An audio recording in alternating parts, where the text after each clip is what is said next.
what I was doing with this one is I kind of just got into what would plants be like, because you have to have now a carnivorous version of each plant. Like, not everything is just a Venus flytrap. There's different types of carnivorous plants, and there's different types of plants that need to turn carnivorous. So, I found 4 main types of carnivorous plants that exist right now. There's the Venus flytrap, everyone's favorite, which is just one big mouth. There's the water wheel plant, which is like a Venus flytrap in that it traps things like in a mouth, but it's like kind of like one big stalk with like tentacle arm things sticking out with lots of smaller mouths and tentacly bits on them. That sounds pretty cool. Yep, the water wheel plant, or the scientific term Aldrovanda vesiculosa. How many times did you practice that before you said it right there? Literally 0. I am just awesome today. Wow, well done. Or it's just totally not how you pronounce it, and he just owned it. Yeah, it's just like a completely different set of letters. You're either awesome or confident, and both of those are pretty awesome. And then number 3, we have Drosera, more commonly known as sundews. So these are basically like, they look almost a little mushroomy. So it's like a center point with long tubular tentacles sticking out. Mm-hmm. And these tentacles have all these sticky nodules on them. So they have like a little bit of sap on the tip. That's like a sweet smell that attracts insects, and then they get stuck, and then it kind of takes them in and digests them on the leaf in a gross way. So that one's not super pleasant either. And then my personal favorite, the Utricularia, or more commonly known as bladderworts, which is actually an underwater plant. So it has little sacs all along these tentacle lines. And the way the sacs work is that they actually are negatively pressurized. So when a fish, or, well, not a whole fish, like a tadpole or a bug or something swims by, the flap opens, sucking in the water and the animal, and then closing. And this process happens in 15 milliseconds. I actually think I've seen videos of this. That's absolutely terrifying. Yeah, so there's going to be some really not cool plants around. Right. Because any of these scaled up is already not a fun thing in my book. So what are actual plants going to look like? The first thing I was thinking of, and I think the biggest one, is going to be grass. There's a lot of grass. There's a lot of grass. I think my first thought was like, maybe it's like a Venus flytrap where you have both halves of the grass blade would like clamp down on ants and things.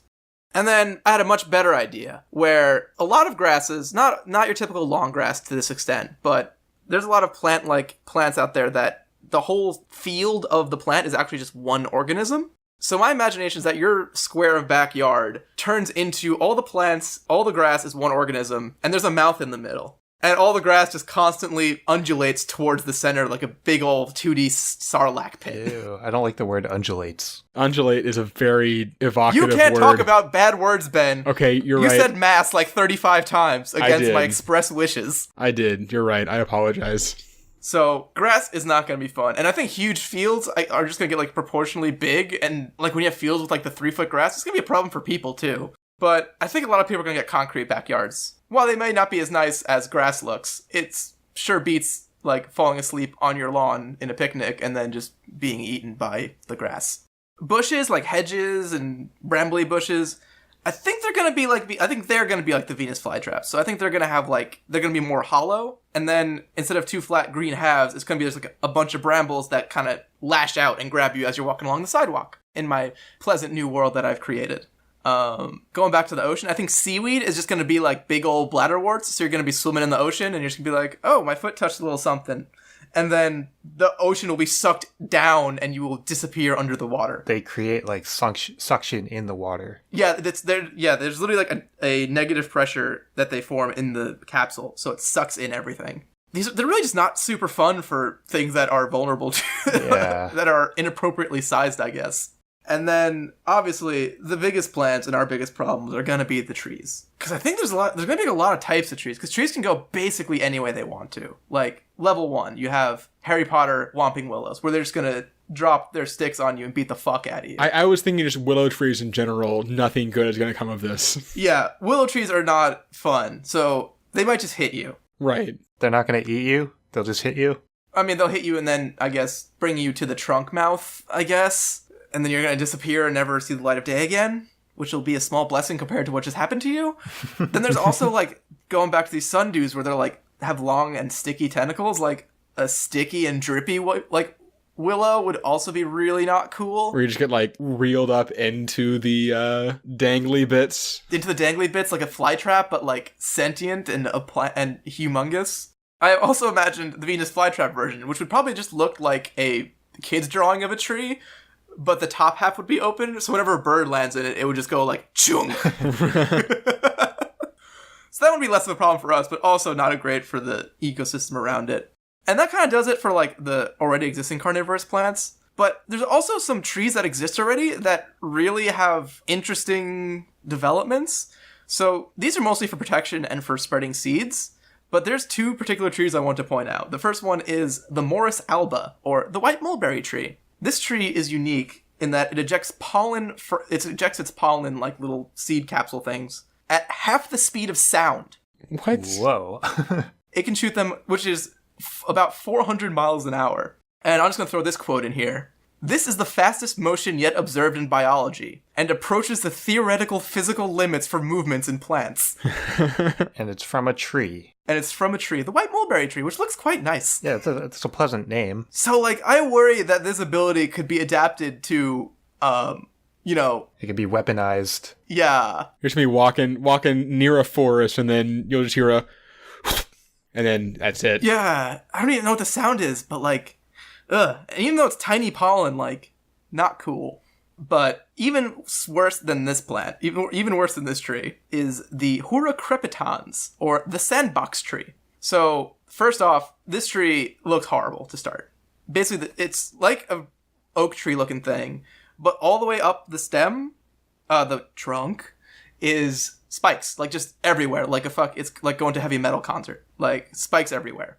And this too shoots its seeds, but its seeds are bigger. It creates like these they look like little pumpkins, like maybe grapefruit size, and it can shoot like its real size seeds up to 150 feet.